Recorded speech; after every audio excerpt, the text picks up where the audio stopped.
இலங்கை வரலாற்றில் அதுவும் வடபகுதி வரலாற்றில் உண்மையில் ஒரு நல்ல விடயம் நடந்திருக்குது.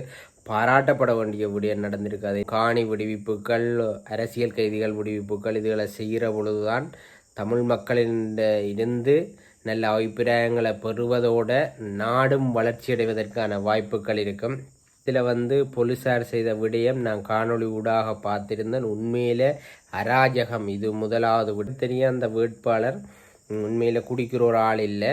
அப்போ இப்படி போலீஸார் செய்கிற விடயங்களை கட்டாயம் சவாலுக்கு உட்படுத்தும் 4 போலீஸாரை இடைநிறுத்தி இருக்கிறார்கள். இந்த இடைநிறுத்தம் என்பது தற்காலிகமானது. அதை விசாரணை நடைபெற்று நிரந்தர நீக்கமா அல்லது பணியிட மாற்றமா ஏதாவது ஒன்று அரசாங்கத்தில் நடைபெறும். குற்றவாளிகள் என கண்டறியப்பட்ட பிறகு கட்டாயம் அவர்கள் பதவியிலிருந்து விலக்குவதனூடாக மக்கள் மனதில் ஒரு நல்ல அபிப்பிராயத்தை மீண்டும் இன்னும் ஒரு காணொலியில் சந்திக்கிறதில்ல மிக்க மகிழ்ச்சி. நான் நல்ல சோமாக இருக்கணும், அதுபோல் நீங்கள் நல்ல சோமாக இருக்கணும்னு கடவுளை கேட்டுக்கொண்டு இன்றைக்கு என்ன விடயம் பார்க்க போகணுமெண்டா இலங்கை வரலாற்றில் அதுவும் வடபகுதி வரலாற்றில் உண்மையில் ஒரு நல்ல விடயம் நடந்திருக்குது. பாராட்டப்பட வேண்டிய விடயம் நடந்திருக்கு. அது என்னென்னு சொன்னால் ஆனகரோவில் போட்டிருந்த இராணுவ தடையை அகற்றி இருக்குது.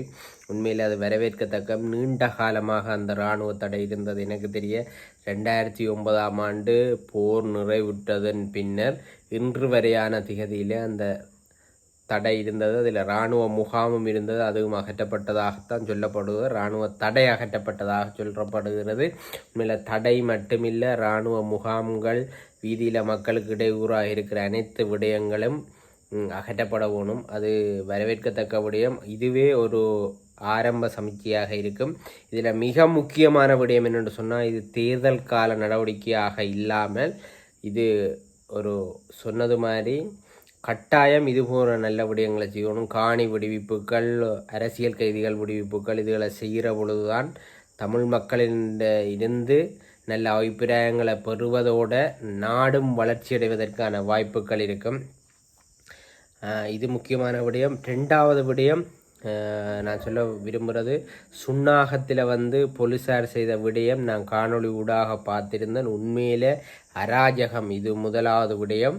மற்றது இன்னும் ஒன்று பார்த்தோன்னா, ஒரு வேட்பாளர் ஒருவரை போலீஸார் சொல்கிறார், நீ குடிச்சிட்டு என்னோட கதைக்கிறான்னு. எனக்கு தெரிய அந்த வேட்பாளர் உண்மையில் குடிக்கிற ஒரு ஆள் இல்லை. அப்போ இப்படி போலீஸார் செய்கிற விடயங்களை கட்டாயம் சவாலுக்கு உட்படுத்தணும். இது ஒரு விடயம். உண்மையில் சுன்னாகத்தில் நடந்த அந்த விபத்து தொடர்பாக அந்த குழந்தை பிள்ளை கீழே விழுகிறதுக்கு காரணமாக இருந்த இந்த சம்பவத்தோட தொடர்புடைய 4 போலீஸாரை இடைநிறுத்தி இருக்கிறார்கள்.